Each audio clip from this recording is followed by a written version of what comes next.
Delhi government has meanwhile cracked the whip. They've banned Uber taxi service. They cannot provide service in Delhi anymore. The Delhi police are now questioning top company officials. In a strongly worded statement, the state government claimed that taxi service giant Uber violated the Motor Vehicles Act in India.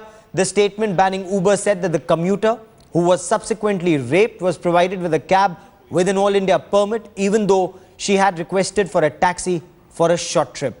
The company has also been accused of misleading the victim about its services via the mobile phone app. The statement goes on to say that the company has been blacklisted from providing any transport service in the National Capital Territory of Delhi in future.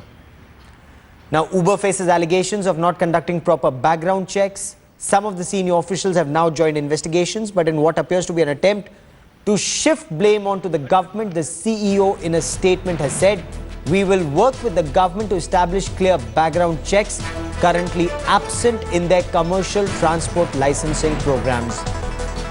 Investigators have revealed that the accused submitted forged documents while enrolling with Uber. Shiv Kumar Yadav was registered with Uber app under a different name. This was the name mentioned in the license as well, and no police verification was conducted before getting him on board, according to these investigations. In Europe and North America, where Uber is also very popular, the company reportedly puts its drivers through a rigorous screening process.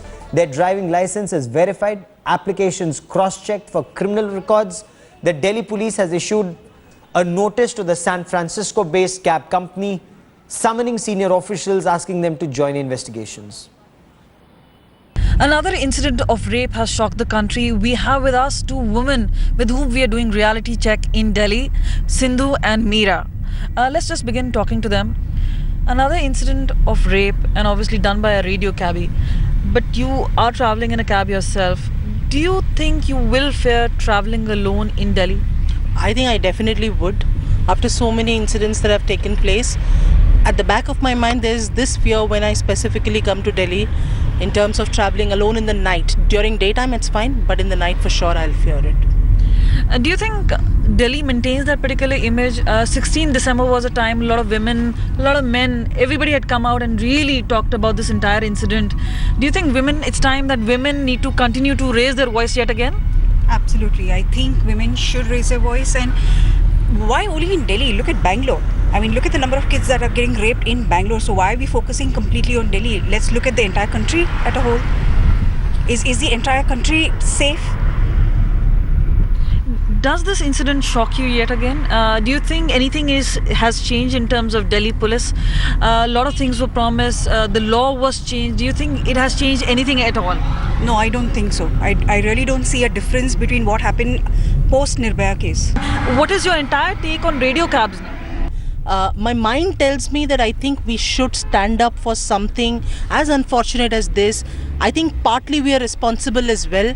What are we doing? I mean, rather than just blaming others for it, I think we should all stand up and do something about it.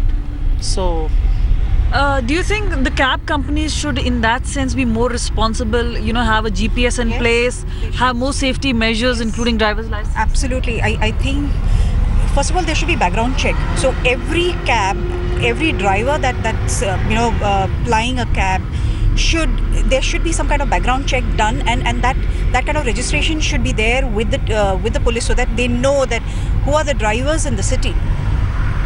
Do you look for mail company at night, especially when you're getting dropped off somewhere? Do you think that is kind of mandatory now?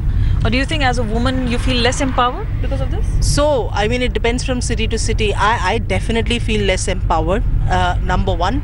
Second, I think Delhi as a city now is becoming more and more unsafe, and I do feel unsafe, and I do look forward to mail company if at all anywhere possible. Delhi continues to be unsafe. Women feel unsafe. So what is the mode of travel? Do you need to have a male companion all the time?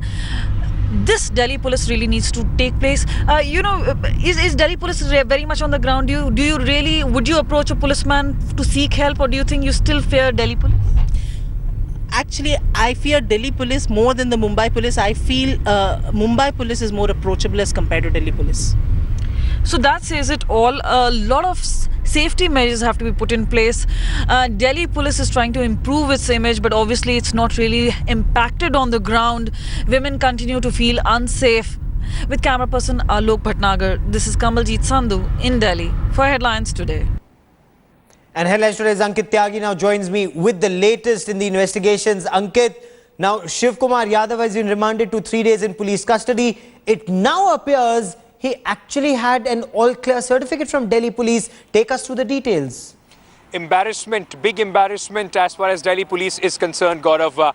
In May 2014, this year itself, the DCP, additional DCP, in fact, sitting at the Ambedkar Nagar police station, had given an all clearance certificate, a verification certificate to Shiv Kumar Yadav, in which the case that was he already had registered against him in 2011, that rape case, was not even mentioned in that certificate. It is mandatory for the police, before giving a verification certificate, to go through their crime records, and if there is any other case against the accused, that has to be mentioned in that certificate, so that if it is being used by somebody, the person who is employing him knows that this person has a criminal past. That was not done. In this case, is Uber off the hook then? Uber hired a man who had a character certificate, it transpires.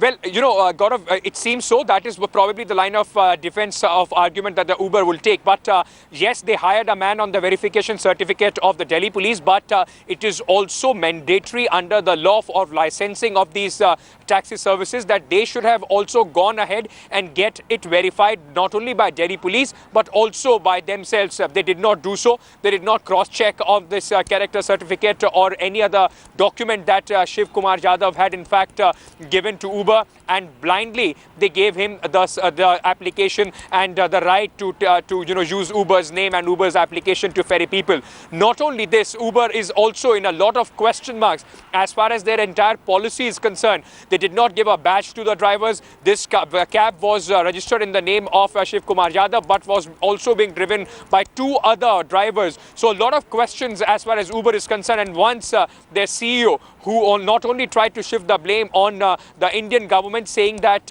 they will cooperate, but there are glaring loopholes in the Indian licensing system, it seems the government has reacted and the services of Uber has been cancelled.